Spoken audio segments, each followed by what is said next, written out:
আসলে কেউ আমাদের ঠকায় না, আমরা ঠকে যাই আমাদের প্রত্যাশাগুলোর কাছে। আসলে কেউ আমাদের থামিয়ে দিতে পারে না, আমরা থেমে যাই আমাদের প্রত্যাশাগুলোর কাছে। আসলে কেউ আমাদের হারাতে পারে না, আমরা হেরে যাই আমাদের প্রত্যাশাগুলোর কাছে। আর এই যে ঠকে যাওয়া, থেমে যাওয়া আর অবশেষে হেরে যাওয়া, এই জায়গাগুলো থেকে না শুরু হয় একটা হতাশা। এই হতাশা কত দূর পৌঁছবে আমরা কেউ কিচ্ছু বলতে পারি না।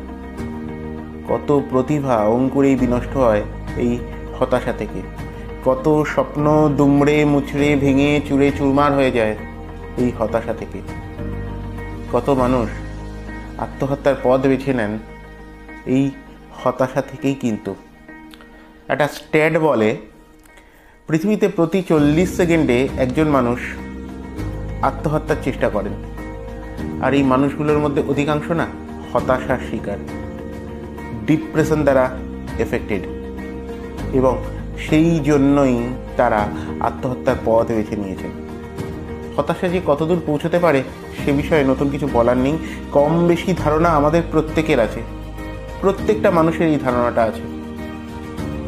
যে বেশি ভালো হয় এই হতাশাকে ওভারকাম করার, অতিক্রম করার কি কোনো পথ আছে, কোনো রাস্তা আছে, সেই বিষয়টা নিয়ে যদি আজকে একটু খোলাখুলি আলোচনা হয়। দেখুন, হতাশা বা অবসাদ এটাকে অতিক্রম করার, এটাকে হারিয়ে দেওয়ার, এটাকে ওভারকাম করার অনেকগুলো পথ আছে। কিন্তু তার আগে আমাদের বুঝতে হবে হতাশা আসে কোত্থেকে। একবার যদি আমরা হতাশার রুট কজটাকে ধরে নিতে পারি না এবং রুট কজটা থেকেই সেটাকে আটকে দিতে পারি, হতাশা অনেকটাই কম হবে। হতাশার রুট কজ নিয়ে অনেক কথা আছে, অনেক তথ্য আছে, অনেক সায়েন্টিফিক্যালি প্রুভেন ফ্যাক্টস আছে। আমি সেদিকে যাচ্ছি না। আমার আজকের এই আলোচনাটাকে, আজকের এই ভিডিওটাকে অ্যাজ সিম্পল অ্যাজ পসিবল রাখার চেষ্টা করছি। কারণ আমি একটা জিনিস বিশ্বাস করি, বিষয়টা যত সিম্পল হবে মানুষ তত সহজে বিষয়টাকে নিতে পারবে, তত সহজে মানুষের জীবনে সেটাকে ইমপ্লিমেন্ট করতে পারবে এবং তত সহজে সেই বিষয়টা থেকে জীবনে কিন্তু ফল পাবে। কাজেই সবচেয়ে সিম্পল পদ্ধতিটা নিয়ে আমি আলোচনা করব। কিন্তু আমি মনে মনে একটা জিনিস বিশ্বাস করি, এই বিষয়টাকেই যদি মেক শিওর করা যায় না, ইমপ্লিমেন্ট করে মেনে চলা যায়, তবে কিন্তু একটা বিষয় খুব শিওর, সেটা হচ্ছে হতাশা মুক্তি অধিকাংশ ক্ষেত্রে হয়ে যাবে। এবং এর থেকে বড় অ্যান্টিডট হতাশার ক্ষেত্রে, ডিপ্রেশনের ক্ষেত্রে আর কিছু হতে পারে না, অ্যাকর্ডিং টু মি। তাই আজকের এপিসোডটা শুরু করছি। Hi, hello and welcome. আমি দেবাশিস মজুমদার। আর আজকে যেই বিষয়টাকে নিয়ে আমরা আলোচনা করব সেটা হচ্ছে হতাশা মুক্তি বা ডিপ্রেশন রিলিফ। তবে শুরু করা যাক। আমি আজকে একটা ছোট গল্প দিয়ে শুরু করব। গল্পটা থেকে একটা কিন্তু বিষয় বেরিয়ে আসবে। একটা ছেলে ছিল, ছেলেটা মনে মনে একটা মেয়েকে খুব পছন্দ করত এবং চাইতো বারবার সেই মেয়েটাকে নিজের মনের কথা এক্সপ্রেস করতে। কিন্তু ছেলেটা কোথাও একটা জানতো যে আমি যদি এক্সপ্রেস করেও দিই, মেয়েটা কিন্তু আমাকে অ্যাকসেপ্ট করবে না, ও আমাকে উল্টে রিফিউজ করবে। এটা তার মনে একটা ভয় ছিল। কিন্তু কি করবে, ছেলেটা বুঝতে পারলো একটা সময় চলে আসবে যখন আর এক্সপ্রেস করার মতো জায়গা থাকবে না। I have to take the risk. ও না নিজেকে এক্সপ্রেস করার জন্য, নিজের ফিলিংসটাকে বহিঃপ্রকাশ করার জন্য একটা রিস্ক নিয়েই নিল লাইফে। ও কী করলো, একটা চিঠিতে সব কিছু লিখলো, নিজের ফিলিংসগুলো মেয়েটার সম্বন্ধে। তারপর একদিন মনে সাহস করে মেয়েটার হাতে গিয়ে চিঠিটা ধরেই দিল। এবং সেই দিনটা ছিল কলেজের শেষ দিন। তারপরে তাদের মধ্যে আর দেখা হওয়ার কোনো সম্ভাবনা ছিল না। মেয়েটার হাতে ধরিয়ে দিল এবং বলল যে দেখো, তোমার প্রতি আমার এই ফিলিংসগুলো আছে। আমি জানি হয়তো এরপরে জীবনে আমাদের আর কোনো দিন দেখা হবে না, তাই আজকে শেষের দিন, এইটুকুনি বলেই দিলাম। তোমার কি উত্তর হবে সেটা সম্পূর্ণ তোমার ব্যাপার, তার উপর আমার কোনো জোর নেই, আমি কিছু বলতেও পারি না। কিন্তু এইটুকুনি আমার বলার ছিল, তাই তোমাকে আমি চিঠিটার মাধ্যমে জানাচ্ছি।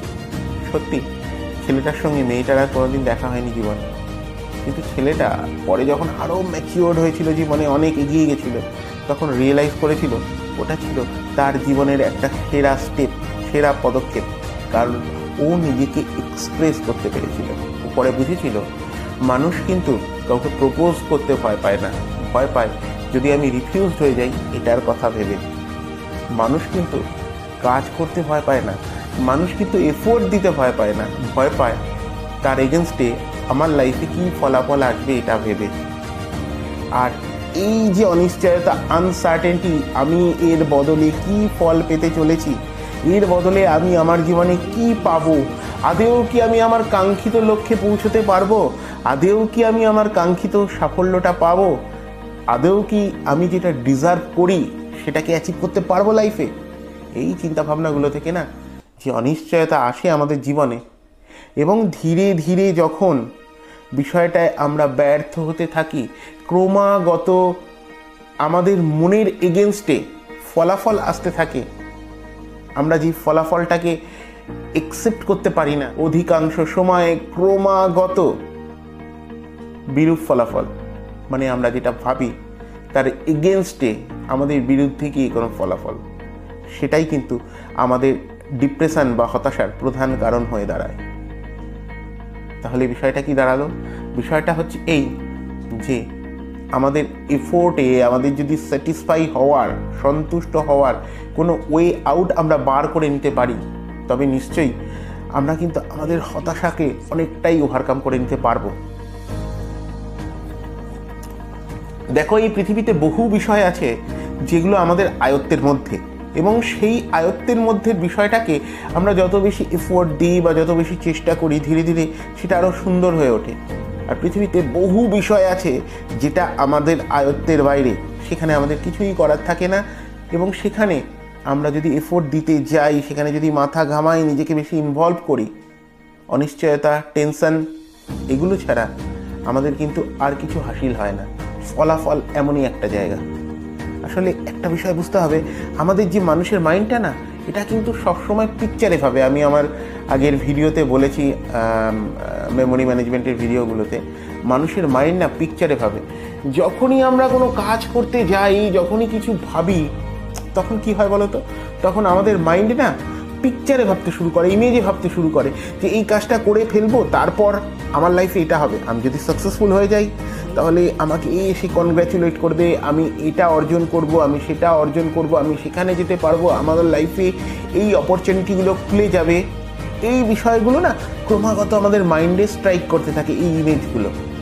তারপর এফোর্ট দেওয়ার পরেও যদি আমরা ব্যর্থ হয়ে যাই, তখন কি হয়? তখন একটা বিষয় হয় বারবার, সেটা হয় যে আমাদের যে পিকচারটা ডিস্টার্ব হয়ে গেল না, সেটা কিন্তু আমাদের কুড়ে কুড়ে খায়। আর এই জায়গাটা থেকে, এই অনিশ্চয়তাটা থেকে, এই ফিলিংসটা থেকে, না পাওয়ার ফিলিংসটা থেকে ধীরে ধীরে আমরা ডিপ্রেসড হয়ে যাই। কারোর ডিপ্রেশন অনেক দূর পৌঁছে যায়, তাকে সুইসাইডাল প্রবণ করে তোলে।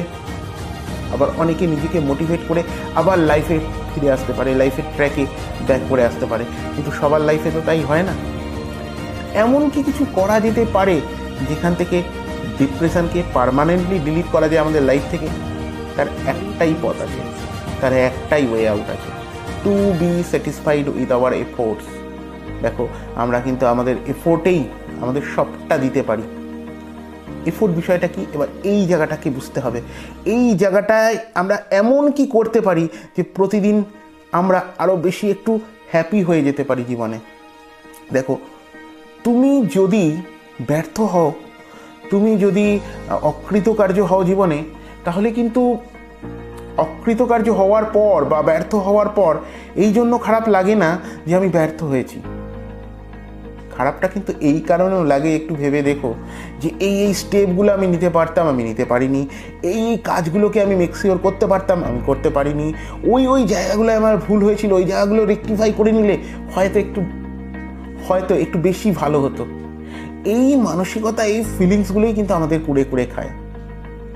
তবে একটা জিনিস বুঝতে হবে, এফোর্টের পর যদি আমি আমাকে নিজের এফোর্টটা দিয়ে স্যাটিসফাই করে নিতে পারি, তো there is no scope for depression.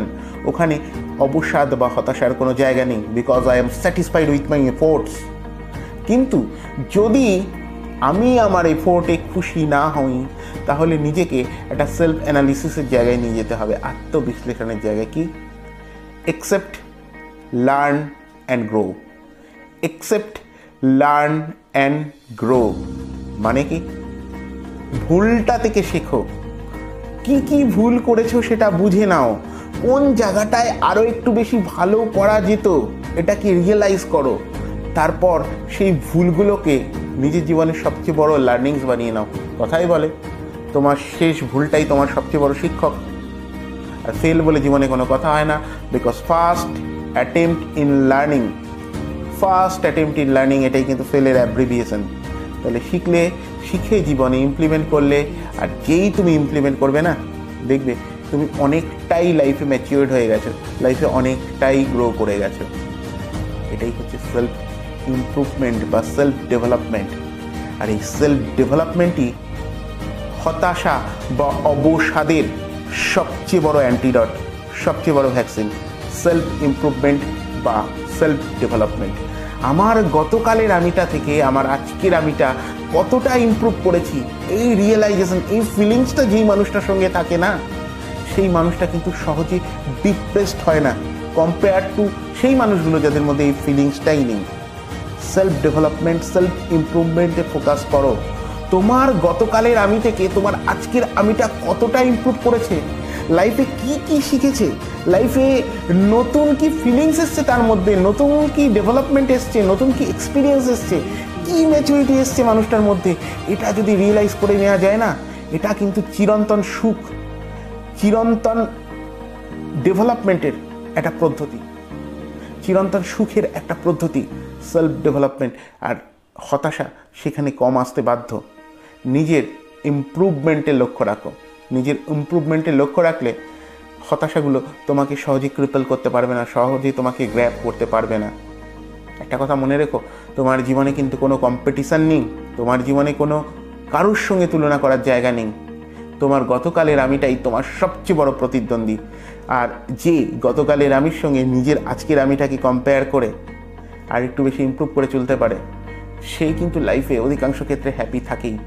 তার হ্যাপিনেস ডিস্ট্রয় করার ক্ষমতা পৃথিবীর বহু শক্তির থাকে না, ইভেন তার ফেলিওরগুলো থেকেও থাকে না, কারণ সে তার ফেলিওরগুলো থেকে শিখতে জানে। প্রত্যাশা করো, প্রত্যাশা করার মধ্যে কোনো সমস্যা নেই, কিন্তু প্রত্যাশা করার পর একটা জিনিস লক্ষ্য রাখতে হবে, we have to be satisfied with our efforts.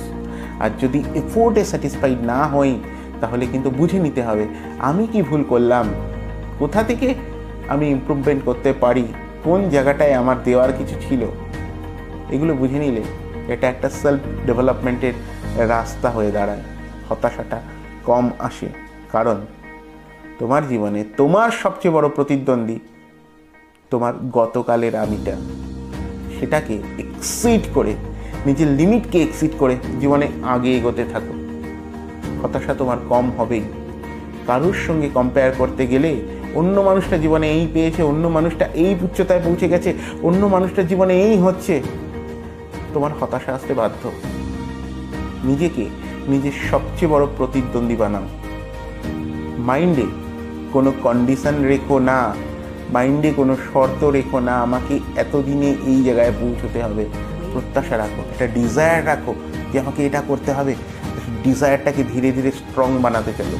কীভাবে স্ট্রং বানাবে? তোমার এক্সপিরিয়েন্স থেকে, তোমার ম্যাচুরিটি লেভেল থেকে।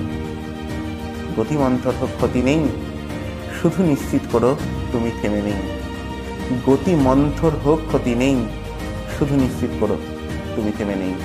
সেলফ ডেভেলপমেন্টই, সেলফ ইমপ্রুভমেন্টই হতাশার একমাত্র অ্যান্টিডট, সেরা অ্যান্টিডট। আর এটাকে যদি মেকশিওর করতে পারো, এটাকে যদি লাইফে একবার ইমপ্লিমেন্ট করে নিতে পারো না, দেখবে আরও বহু সমস্যা যেগুলো তোমাকে হতাশার মুখোমুখি করায়, সেগুলো কিন্তু ধীরে ধীরে কম হয়ে আসবে, আসতে বাধ্য, আসবেই। যদি ভালো লেগে থাকে নিজের মতামত জানিও। আমি কেন এই ভিডিওটা বানাচ্ছি সেটা একটা ছোট্ট করে বলে দিই।